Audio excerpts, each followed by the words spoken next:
Assalamualaikum warahmatullahi wabarakatuh. Berjumpa kembali dengan Ibu dan hari ini kita akan kembali belajar IPA pada bab 2 tentang klasifikasi makhluk hidup.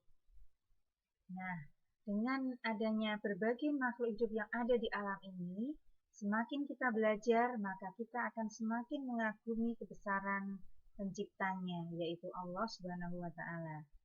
Nah, mari kita belajar bersama-sama. Sebelumnya kita lihat dulu tujuan dari pelajaran kita hari ini. Yang pertama adalah dapat menjelaskan ciri-ciri makhluk hidup. Kemudian yang kedua dapat membuat pengelompokan sederhana makhluk hidup. Ketiga dapat membuat kunci dikotom dan menggunakan kunci determinasi. Lalu yang keempat adalah dapat menggunakan mikroskop. Mari kita pelajari bersama-sama. Ya, kita lihat gambar berikut ini. Ada gambar mobil dan gambar ayam. Nah, apakah persamaan dan perbedaan ciri dari keduanya? Ya, mobil dan ayam bisa bergerak. Sama-sama membutuhkan makan dan minum dan juga mengeluarkan zat sisa. Tapi, mobil tidak bisa berkembang biak ataupun beradaptasi, tidak juga bisa tumbuh dan berkembang, sedangkan ayam bisa melakukan.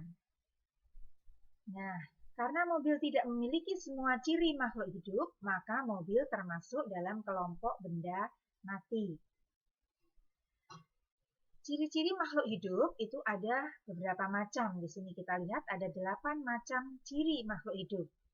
Yang pertama adalah bernafas, kemudian makan dan minum, bergerak, tumbuh dan berkembang biak, mengeluarkan zat sisa, peka terhadap rangsang, dan mampu beradaptasi.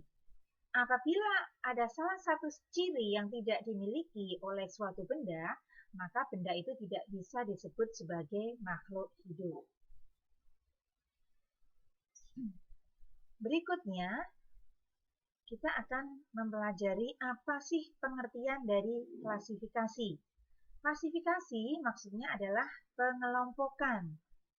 Klasifikasi makhluk hidup adalah cara pengelompokan makhluk hidup berdasarkan kesamaan ciri yang dimilikinya. Tujuan klasifikasi makhluk hidup adalah untuk memudahkan dalam mengenali, membandingkan, dan mempelajarinya. Maka sekarang cobalah untuk mengelompokkan makhluk hidup yang gambarnya ada di halaman 44 buku paket IPA kelas 7 dengan menggunakan tabel nomor 3 yang terdapat di halaman 45. Nah, berikutnya kita lihat urutan takson pada makhluk hidup. Takson itu adalah kelompok nama-nama kelompok. Nah, di sini ada beberapa urutan takson. Yang di atas ini adalah takson dengan jumlah anggota yang paling banyak. Sedangkan makin ke bawah ini adalah yang anggotanya makin sedikit.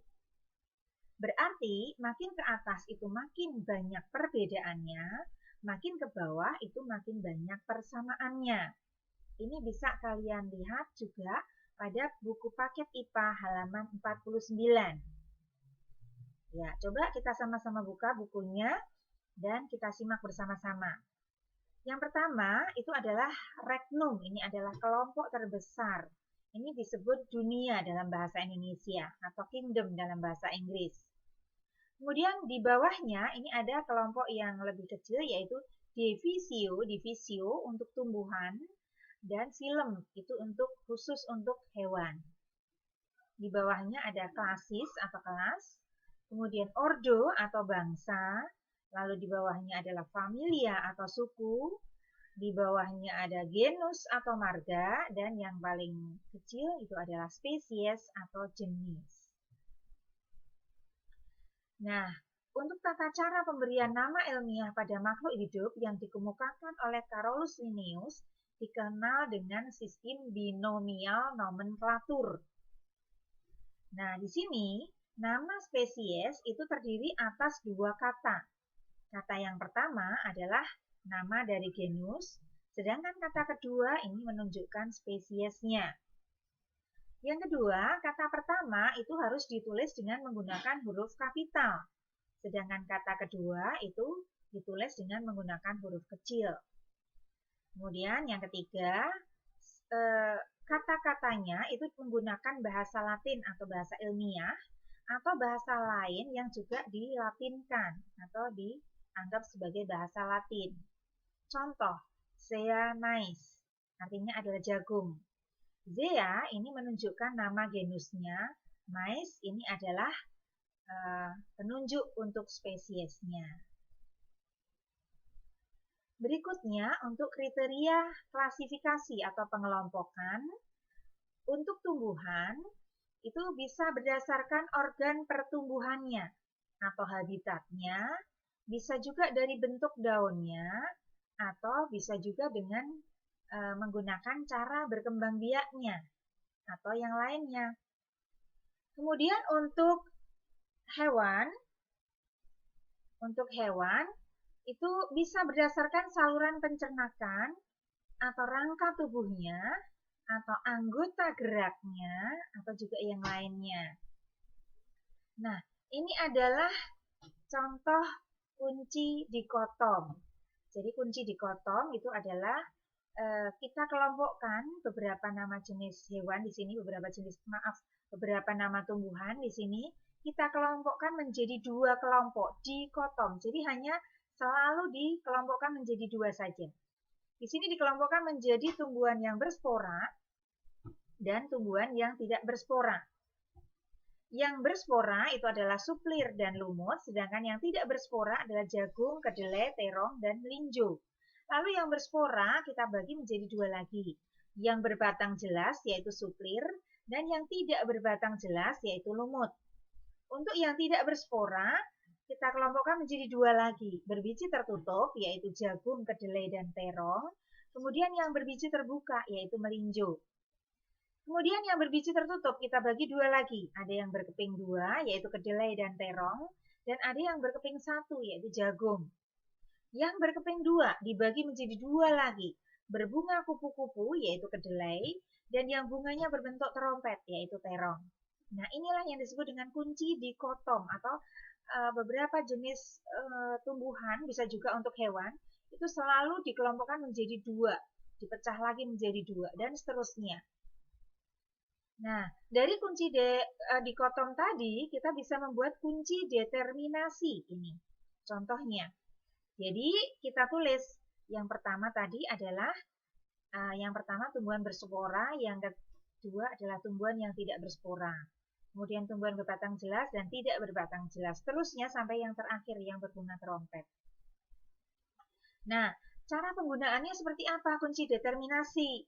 Kita mulai dari yang pertama. Ini seolah-olah kita anggap kita baru menemukan satu jenis tumbuhan dan kita tidak tahu itu termasuk dalam kelompok apa atau apa namanya.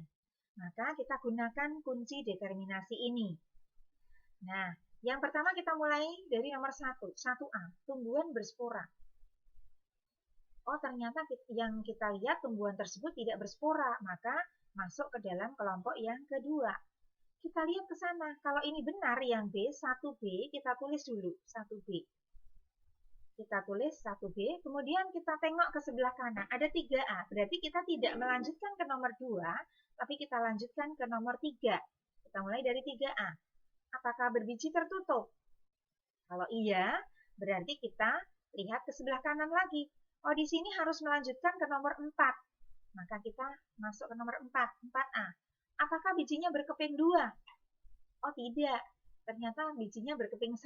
Maka kita tulis yang 4B. Kemudian kita tengok ke sebelah kanan. Oh, berarti tanaman ini adalah tanaman jagung. Begitu. Ini contohnya.